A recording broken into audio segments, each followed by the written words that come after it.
ছেলেতে ছেলেতে বিবাহ, মেয়েতে মেয়েতে বিবাহ। আল্লাহর কসম খেয়ে বলছি, ছেলেতে ছেলেতে যদি বিবাহ করা হয় জীবনে বংশ বিস্তার হবে না। এজন্য আল্লাহ তাআলা বলছেন এটা হারাম।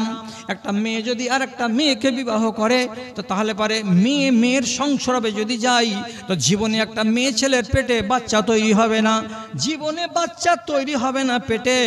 এজন্য আল্লাহ তাআলা বলছেন সমকামিতা হারাম, মেয়েতে মেয়েতে বিবাহ হারাম, ছেলেতে ছেলেতে বিবাহ হারাম।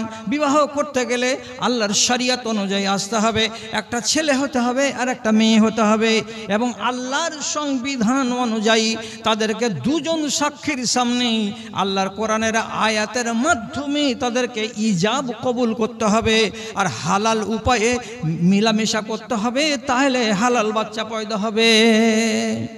কে পাত্তা দেয়? তাহলে এগুলো হলো মানব রচিত আইন। যখনই মানব রচিত আইনের দিকে যাবেন আত্মমর্যাদা নষ্ট হবে, আর আল্লাহর কানুনের সাথে সংঘাত তৈরি হতে গেলে সেখানেই আগুন লাগবে। জি, কথাটা ভাববেন না। যেমন আপনাকে একটা উদাহরণ দিয়ে বলি, রাসূলুল্লাহ একদিন হযরত আয়েশার বাড়িতে প্রবেশ করলেন। তো ঢুকে যদি দেখছেন একটা জুয়ান ছেলে আম্মা আয়েশার বাড়িতে বসে আছে। তো জুয়ান ছেলে মা আয়েশার বাড়িতে বসে আছে, এটা নবীজির স্ত্রী। তো রাসূল এলেন, আসার পরে দেখা মাত্রই হলোটা কি, আম্মা আয়েশা বলছেন ফাশতাদ্দা যালিকা আলাইহি, রাসূলুল্লাহর চোখ লাল লাল হয়ে গেল। ওরে সুবহানাল্লাহ, আমার বিবি আয়েশা আর এইরকম হালাতে বসে আছে, কেউ নেই গোটা বাড়িটাতে, কেবলমাত্র আমার বিবি আছে আর এই জুয়ান ছেলেটা আছে। রাসূলুল্লাহর চোখ যখন লাল হয়ে গেল তখন আপনি জিজ্ঞেস করেন লাল কেন হলো? রাসূলের আত্মমর্যাদা জেগে উঠলো, তার ভেতরে গায়রাত জেগে গেল। কিসের আত্মমর্যাদা? আল্লাহর ফিতরাত এটা নয় যে একটা মেয়ে ছেলে কিংবা একটা ছেলে আর একটা মেয়ে নির্জনে জায়গাতে মিলিত হবে, এটা কানুন নয় ইসলামের। তবে কারা হতে পারে? যারা মাহরাম, তারা নির্জনে একত্রিত হতে পারে। যেমন বাপ আর বেটি এক জায়গায় থাকতে পারে, ভাই আর বোন এক জায়গায় বসতে পারে, দাদা আর পতি এক জায়গায় বসতে পারে। এইরকম লোকেরা যারা মাহরাম হবে তারা যদি নির্জনে বসে তো সন্দেহর কারণ নাই।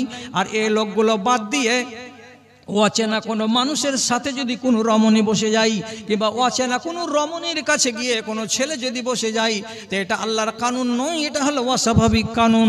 আর এটা যদি হয় তাহলে আল্লাহর কানুনকে ভঙ্গ করা হবে। কেন? যে সেখানে ফিতনা, অবশ্যম্ভী ফিতনা হতে পারে। তার জন্য আল্লাহ তাআলা আগেই নিষেধ করে দিয়েছেন।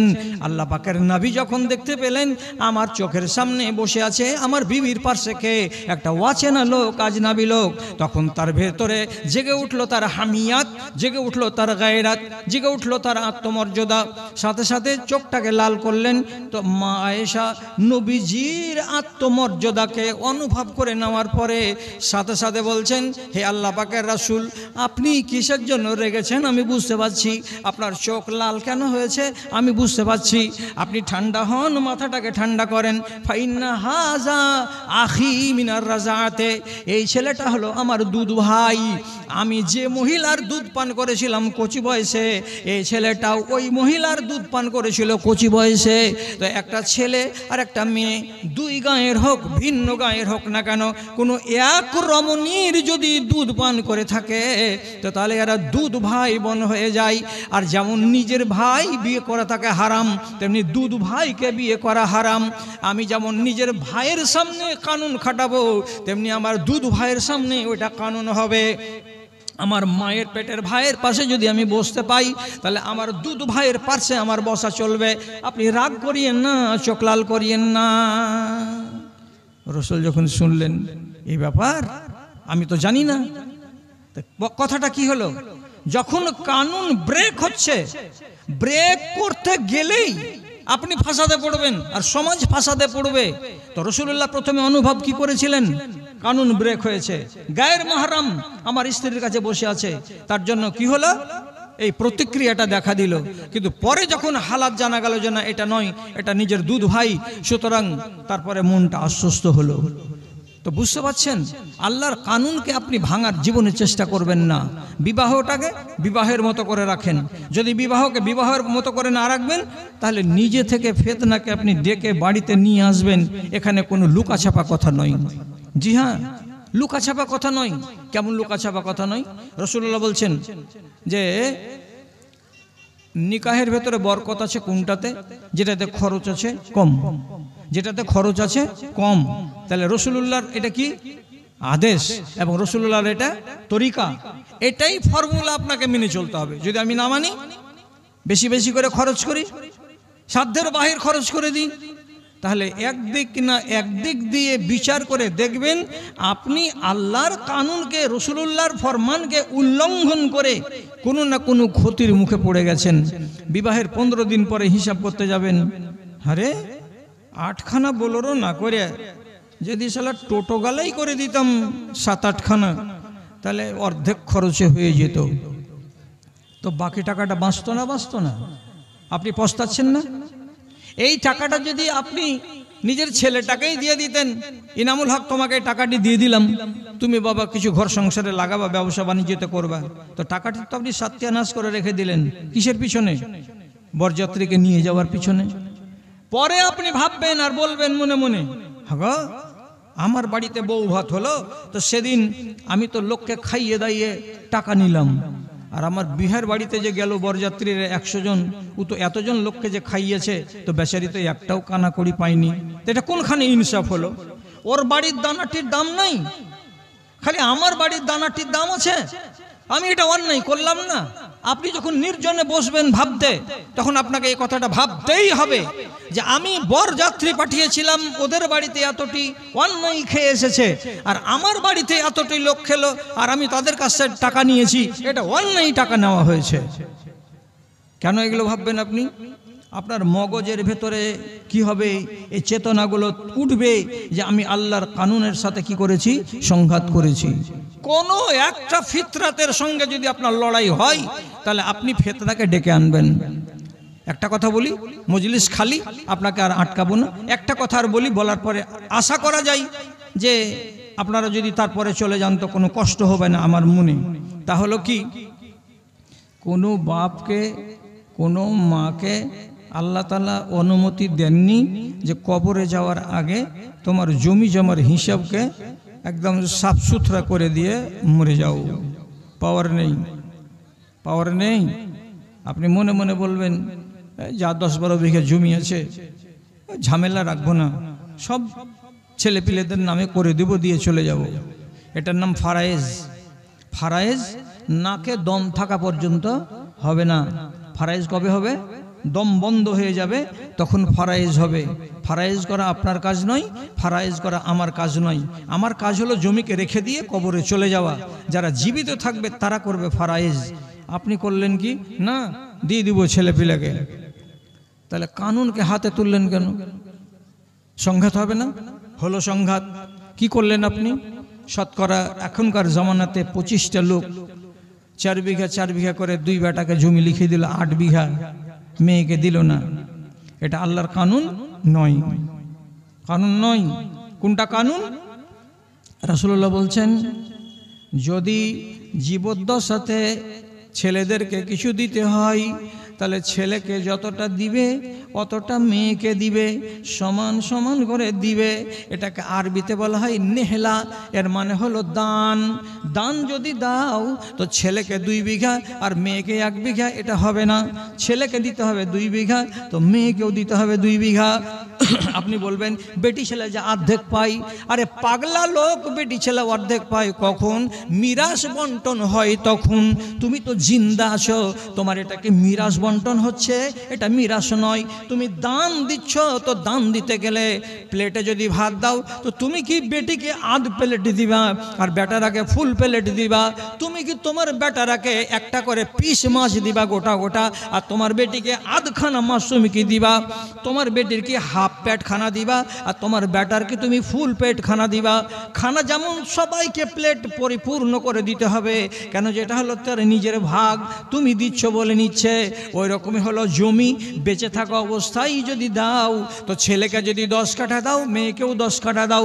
ছেলেকে যদি 1 বিঘা দাও তো মেয়েকেও 1 বিঘা দাও। দেয় না। সংঘাত, আল্লাহর কানুনের সাথে যদি আপনি সংঘাত করেন বিবাদ হবে না? কি না বিবাদ? নাম্বার 1, জমি লিখে দিয়ে বেটিকে বঞ্চিত করে কবরে চলে গেলেন নামাজ পড়তে পড়তে পড়তে পড়তে। এবার আপনাকে বাইরে খাটলিতে শুতিয়ে রেখেছে, মসজিদে এলান হলো গোপালপুরে, উত্তরপাড়ার জাব্বার মুন্সি মরে গেছে, বেলা 2টার সময় মাটি হবে। যারা অশিক্ষিত লোক তারা বলল ইন্না লিল্লাহি ওয়া ইন্না ইলাইহি রাজিউন। আর যারা মুবারক সাহেবের মতন পড়াশোনার লোক ওরা সাথে সাথে বলবে আলহামদুলিল্লাহ, জাল্লাদ মরে গেছে তো ভালো হয়েছে। আপনি বলবেন কেন বলবে মুবারক বলবে এত বড় কথা? একটা মুসলমান মারা গেল তোকে জাল্লাদ কেন বললা? আরে ওই যে জিন্দা জাহান্নামী গো, তো জাহান্নামী মারা যাবে তো আমার কষ্ট কিসের? অনেক জিজ্ঞেস করেন ইজা আসাবাহুম মুসিবা কালু ইন্না লিল্লাহি ওয়া ইন্না ইলাইহি রাজিউন। তোমাদের যদি কোনো মুসিবত লাগে তাহলে পরে তোমরা বিপদের কালে ইন্না লিল্লাহ বলো। আপনি বলবেন এটা মুসিবত নয় তো কি? এটা মুসিবত। এটা কেমন করে মুসিবত হলো? যে লোকটা নিজের সার্টিফিকেট দুনিয়াতে বানিয়ে নিল যে আমি মরার পরে জান্নাতে যাব না, জাহান্নামে যাব। তো জাহান্নামী লোকটা যদি মারা যায় তাহলে আপনি কেন তার উপরে দুঃখ প্রকাশ করবেন? বরং আপনাকে আনন্দ প্রকাশ করতে হবে। আমি সহিহ হাদিস বলছি, রাসূলুল্লাহ একদিন বসে আছেন, তার সামনে দিয়ে একটা জানাজা গেল। লোকেরাকে জিজ্ঞেস করে বলছেন, ওরে আমার সাথীরা বলো তো এই যে জানাজাটা গেল কেমন জানাজা? লোকটা দুনিয়ার লোকের কাছ থেকে আরাম পেয়ে গেল না লোকটা দুনিয়ার মানুষকে আরাম দিয়ে গেল? বুঝবেন কথা? কথা শেষ হয়ে গেছে কিন্তু আর আপনাকে বসাবো না, কথাটা বুঝে নিলে শেষ করেন কথা। জানাজাটা যাচ্ছে, রাসূল কি বললেন জিজ্ঞেস করে? যে লোকটা মরলো এই লোকটা দুনিয়ার মানুষের কাছ থেকে আরাম পেয়ে গেল না দুনিয়ার মানুষকে আরাম দিয়ে গেল? বলো। এর মানে কি? দুনিয়ার মানুষের কাছ থেকে যদি আরাম পেয়ে থাকে এর মানে হলো নেককার, দিনদার, আল্লাহওয়ালা, পরহেজগার। একে চায়ের দোকানে গেলেও লোকেরা বরদাস্ত করতে না, খালি খিচখিচ করতে, এবার দেখে থাকিস ভাই মুন্সি এলো, ভুল ধরবে, ওই জন্য ওকে ভালো চোখে দেখতে না। তো লোকটা যে মরে গেল তো আরাম পেয়ে গেল। আর আরেকটা লোক আছে কি, ধরেন ডন, এই ডন যদি মরে যায় তো রিক্সাওয়ালা বলবে যাক আরাম পাইনু, আসসালা টাকা চাইবে না রাস্তা ঘেরে। যদি কোনো দোকানদার হয় ও কহবে আরাম পেয়ে গেল। এ শালা কালী পূজা, দুর্গা পূজা, উমুকের নামে তুমুকের নামে 500 টাকার চেক লিখে দেবে, দিবি না তোর বাপ দিবে। এই যে ধমক দেওয়া দেই কাজ ছিল। তো এই যে মরে গেল তাহলে ওর হাত থেকে দুনিয়ার লোক আরাম পেয়ে গেল। তো লোকটা কেমন? আরাম পেয়ে গেল না আরাম দিয়ে গেল? তো বলছে এই লোকটা যদি আরাম দিয়ে যায় তাহলে ও ছিল ডন, ওর জানাজায় যাব না। আর দিয়ে রাসূলুল্লাহ বলছেন ইজা মাতাল ফাজেরও, যখন লম্পট মরে যায়, যখন বেনামাজ মরে যায়, যখন নাফরমান মরে যায়, যখন কাবিরা গুনাহ করা লোক মরে যায়, ইয়াস্তারিউ মিনহু দাব্বাতু ওয়াশ শাজারু ওয়াল হাজারু, যেদিনই লম্পট মানুষ মরে যায় সাথে সাথে ওই এলাকার গাছগুলো আনন্দিত হয়ে যায়, ওই এলাকার গরু বাছুরগুলো আনন্দিত হয়ে যায়, ওই এলাকার পাথরগুলো ঝোড়ঝাপগুলো সবাই আনন্দিত হয়ে যায়। আর ওরা নিজের ভাষাতে বলে আর জানিস রে উত্তর মাথার ওই মুখ জল্লাদটা মরে গেছে। গাছগাছড়া খুশি মানাচ্ছে যে এই মদখোর লম্পট মারা গেছে, আর আপনি খুশি মানাচ্ছেন না, দুঃখ করে বলছেন কি ইন্না লিল্লাহি ওয়া ইন্না ইলাইহি রাজিউন। জমশেদ আলী মরে গেছে, যে জমশেদ আলী নিজের বেটির একে জমি দেয়নি, 12 বিঘা জমি 2 বেটাকে লিখে দিয়ে চলে গেছে। রাসূলুল্লাহ বলছেন এই লোকটা কিয়ামতের দিন জান্নাত থেকে বঞ্চিত, ওর জান্নাতের অংশটাকে কেটে নিয়ে ওর বেটিকে দিয়ে দেওয়া হবে, আর ওকে বলবে যে বগল চুলকাতে চুলকাতে লাল ঘরে চলে যা। তাহলে রসুলের ফরমান অনুযায়ী তুমি মিরাসের কানুনে হাত লাগিয়েছো, আর হাত লাগিয়ে তুমি কানুনকে হাতে তুলে নিয়েছো। তো তাহলে কি বলেছি, আল্লাহর কানুনের সাথে সংঘাত করতে গেলেই বিপদ আসবে। বিপদ এলো। এক জায়গার ঘটনা বলছি, বাপ করেছে কি 12 থেকে 13 বিঘা জমি 2টা বেটাকে লিখে দিয়ে দিয়েছে, আর বেটিকে 1 ছটাক জমি দেয়নি। দুটা বেটি মার কাছে খালি ঘেন ঘেন ঘেন ঘেন করছে। মাও বলছে এটা কোন কথা, এগুলা তোমার ছেলে নই, বেটির আগে কেন দিবে না? না, বেটির আগে কেন দেবো? কোনঠে কার বিয়ে হলো না হলো, জমিগুলো এখান থেকে ওখানে নিয়ে চলে যাবে, এটা আমি ভালোবাসি না, দিল না। মরে যাওয়ার পরে এবার মা করলো কি, ফাইসালা নিল যে আমার নামে আনুমানিক 7 থেকে 8 বিঘা জমি আছে, আমি 1 কাঠা জমি 2 বেটাকে দিব না, সবখানি জমি 2 বেটিকে আমি লিখে দিয়ে দেবো। যখন দেখলো যে মা তো এমনে কাত হয়ে গেছে, তখন ছেলে দুটা ভিড়লো মায়ের কাছে, মা তুই এরকম করবি নাকি, তোর জমি ধারকে ভাগ নেই নাকি? তো মা বলছে তো তোর বাপের জমিতে কি তোর বোনের ভাগ ছিল না? তো বাপ দেয়নি তো আমরা কি করব? তা আমি দেবো না তো তোরা কি করবি? এই যে তর্ক শুরু হয়ে গেল। যখন দেখলে যে মাকে তো পারা যাচ্ছে না, মা তো বাং হয়ে আছে, তখন শেষের বেলায় চাপ দিল, তুই যদি বেটি রেখে লিখে দিয়ে দিস আর আমরা জানতে পারি, তাহলে আমার বাপের বাড়িতে তোকে থবো না। এখন কি মার দরকার আছে? বাপ মরে গেছে, মা মা হয়ে গেছে, আর মার কোন দরকার? 50 বছরের ছেলের মামা করে বেড়াবে কি? মার দরকার নেই। তুই যদি আমরাকে জমি না দিয়ে বোনেরাকে জমি লিখে দিয়েছিস, তো তোকে এই বাড়িতে রাখবো না। তুই রাখবি না ওগুলো আমি বুঝি না, আমি জমি তোরাকে দিব না, আমি 2 বেটিকে জমি দিয়ে দেবো। শেষ পর্যন্ত কি হলো, আর একদিন 2 বেটা ষড়যন্ত্র করে মায়ের ঘরখানে তালা মেরে দিল, আর বাদ বাকি জায়গাগুলোকে খোলা রাখলো। মা বলছে, হারে হার ঘরে তালাকে মারলি? হারা মেরেছি, তুই বল যে জমি হারা কেউ দিবি না? দেব না। তালা মারলি তো কি, আমি বারান্দাতে ঘুমাবো? শেষের বেলায় অপমান করে মাকে বাড়ি থেকে বের করে দিল। মা তখন চলে গেল বেটির বাড়ি। বেটির বাড়ি থাকে তো 2 বেটি ভাগযোগ করে বলে, মা একজনের কাছে থাকিস না, আমার বাড়ি 10 দিন 12 দিন থাক, বড় বাবুর বাড়িতে যে তুই ওখানে 10 দিন 12 দিন থাক। ও বড় বাবু যদি বলে এখানে আসতে হবে না, তাতে আমি রাজি। তুই যদি বলিস আমার বাড়িতে এখানেই থাকবি, তাতে আমি রাজি আছি, কিন্তু তোকে এইভাবে ওই বাড়ি আর যেতে হবে না। স্বামী মরে যাওয়ার পরে স্বামীর বদ চলনের কারণে তার হালাল স্ত্রী বেটাদের বাড়িতে আর ঠাঁই পেল না, জায়গা পেল না, বেটির বাড়িতে দিন কাটাচ্ছে। আর 2 বেটিকে বেচারি 4 বিঘা করে 8 বিঘা জমি লিখে দিয়েছে। প্রথমে আপনারা একটা আওয়াজ করুন তো, ভুল হয়েছে না ঠিক হয়েছে?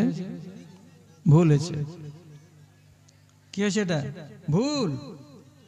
ও গেল খাঁড়ার তলে জাহেল বলে, তো তুমি স্ত্রী কেন খাঁড়ার তলে গেলে? প্রতিশোধ নিতে গিয়ে এভাবে বেটিকে লিখে দেওয়া ঠিক হয়নি। তো আবার ভুল করে বসলো। তাহলে একজন যখন ভুলকে জন্ম দিয়েছে, তখন এই ভুলটাকে ঢাকার জন্য আরো 4টা ভুল করতে হচ্ছে, হয়ে গেল। আর ওইভাবেই জিন্দেগি চলে আসছে। আল্লাহ হেফাজত করে।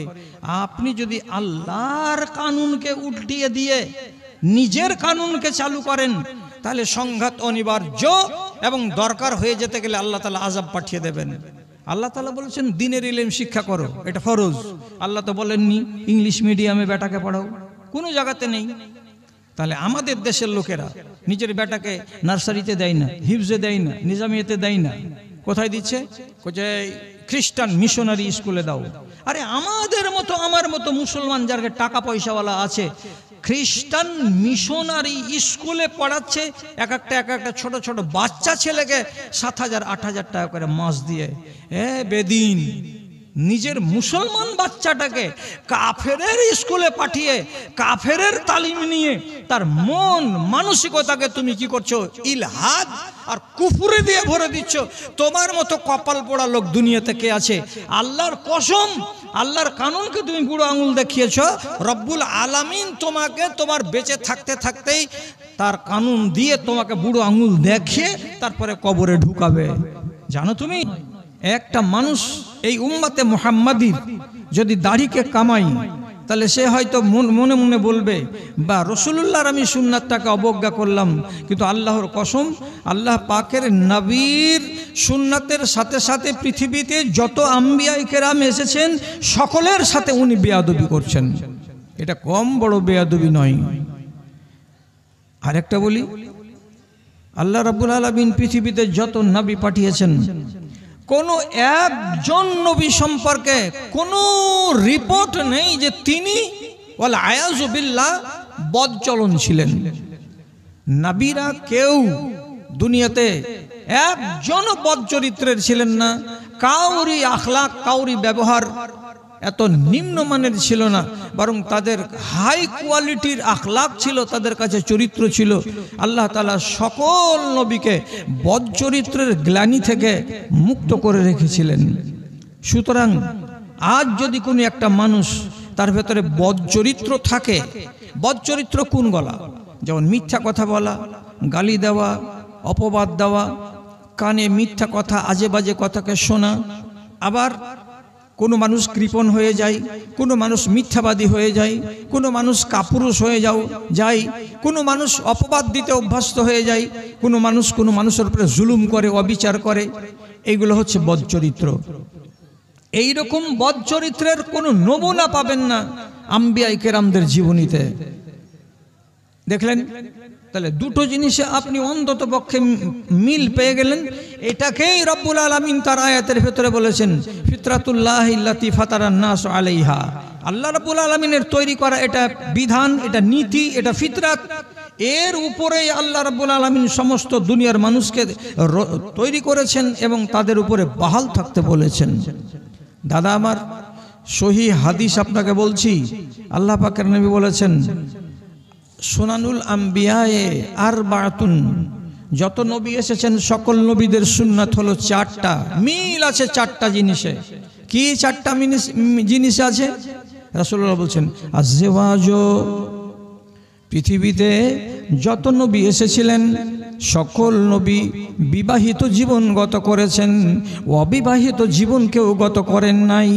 রব্বুল আলামিনের নবী বলছেন এই সহি হাদিসটা, এবং আল্লাহ তাআলা কোরআন মাজিদে বলছেন, ওয়া জাআলনা লাহুম আজওয়াজান ওয়া যুররিয়া, আমি প্রত্যেকটা নবীকে বিবি দিয়েছিলাম এবং প্রত্যেকটা নবীকে আল আওলাদ দিয়েছিলাম, ছেলে দিয়েছিলাম, মেয়ে দিয়েছিলাম। এটা হচ্ছে আম্বিয়াদের একটা চরিত্র। আজ যদি কোনো একটা মানুষ বলে আমি বিবাহ করব না, আমি নিজেকে পুত পবিত্র করে রাখবো, আমি একটা মডেল হিসেবে মানুষের সামনে নিজেকে আত্মপ্রকাশ করব, জীবনে কোনোদিন এটা মডেল হতে পারে না। আমি বিবাহ করব না বলে আমি যদি নিজেকে বড় আবেদ প্রমাণ করতে চাই, আল্লাহর কসম আপনার ঈমান ত্রুটিপূর্ণ ঈমান। কেন? নবীদের ঈমানের কাছে আমার আর আপনার ঈমান জাররা পরিমাণের, এদের মোকাবেলা করার মতো ঈমান আমাদের কাছে নেই। আর তাদের সম্বন্ধে আল্লাহ রাব্বুল আলামিন বলছেন, আমি তাদেরকে বিবি দিয়েছিলাম, তাদেরকে আমি বাল বাচ্চা দিয়েছিলাম, তাহলে আমারও বাল বাচ্চা হবে এবং আমাদেরও বিবি থাকবে। এটাই হচ্ছে আল্লাহ রাব্বুল আলামিনের ফিতরাত, এটাই হচ্ছে আল্লাহ তাআলার কানুন। আবার এইখানে বলে দেওয়াটা একটু দরকার, না বললে আপনাদের কাছে ভুল মেসেজ যেতে পারে। মুটা মাটি কোনো সহি হাদিস থেকে প্রমাণ নেই, তবে মুটা মাটি করে ঐতিহাসিক সূত্র থেকে বলা যায় দুনিয়ার মাটিতে পয়গম্বর এসেছেন আনুমানিক কাছাকাছি 1,24,000। এদের ভেতরে মাত্র 2 জন নবীর নাম আসবে, যে 2 জন নবী বিবাহ করেননি এবং তাদের বাল বাচ্চা ছিল না। মাত্র 2 জন নবী। একজন নবীর নাম হচ্ছে নবী জাকারিয়া আলাইহিস সালাম, আর একজন নবীর নাম হচ্ছে হযরত ঈসা আলাইহিস সালাম। তো এরা 2 জন বাদ গেলেন কেন আল্লাহর নিয়ম থেকে? তো ব্যতিক্রম বলে কথা আছে কি না? যদি 1,24,000 পয়গম্বরের সবাই বিবাহ করে থাকেন এবং তাদের আল ওলাদ থাকে, তো তার ভেতরে যদি 2টা পয়গম্বরের বিবাহ না হয়ে থাকে, এটাকে ব্যতিক্রম বলা যায়। তবু এর পেছনে উপযুক্ত কারণ আছে। উপযুক্ত কারণ বলতে তাফসীর প্রমাণ করছে হযরত ঈসা আলাইহিস সালাতু ওয়াস সালামকে 32 থেকে 33 বছর বয়সে আসমানে রব্বুল আলামিন উঠিয়ে নিয়েছেন। তার কওমের কাছে তিনি থাকার সুযোগ পাননি, অতএব তার বিয়ে করার সুযোগ সময় আসেনি। এক। আবার হযরতে ইয়াহিয়া কেন বিবাহ করেননি? আল্লাহ কোরআনে বলছেন সাইয়্যিদাও ওয়া হাসুরা। আল্লাহ রাব্বুল আলামিন তার মগজে, তার নেচারে, তার ফিতরাতে এমন একটা মন মানসিকতা দিয়েছিলেন যে তিনি কখনো বিবাহের প্রতি আসক্তি বোধ করেননি। বিবাহ করার প্রতি তার কোনো ইচ্ছা ছিল না এবং বিবাহ করার প্রতি তার মন মানসিকতা ছিল না। যখন ইচ্ছাই ছিল না তখন বিবাহ কেন করবেন? হযরত ইবনে আব্বাস রাদিয়াল্লাহু তাআলা আনহু বলছেন, উনার ভেতরে নারীর সংস্রবে যাওয়ার যোগ্যতা ছিল না। এই জন্য তিনি বিবাহ করেননি। যদি এটাই হয় 1 মিনিটের জন্য মেনে নিই যে হযরতে ইয়াহিয়া আলাইহিস সালাতু ওয়াস সালাম নারীর সংস্রবে যেতে পারবেন না বলে বিবাহ করেননি, এটা কোনো দোষের কথা নয়। তাহলে আম্বিয়াদের চরিত্র যেটার উপরে রব্বুল আলামিন আদম থেকে শুরু করে আখেরি নবী পর্যন্ত একটা নীতিকে চলমান রেখেছেন, তার ভেতরে একটা হলো কি বিবাহ করা। 2 নম্বরে আসওয়াকো, আল্লাহ তাআলা বলছেন, নবী বলছেন যত আম্বিয়া দুনিয়াতে গত হয়েছেন সকল নবী কি করেছেন? মিসওয়াককে ব্যবহার করেছেন। মিসওয়াক ছাড়া কোনো নবী থাকতেন না। এটা কিসের পরিচয়? এটা হলো পরিচ্ছন্নতার পরিচয়। এটা কিসের পরিচয়? এটা হলো তার পবিত্র নফসের পরিচয়।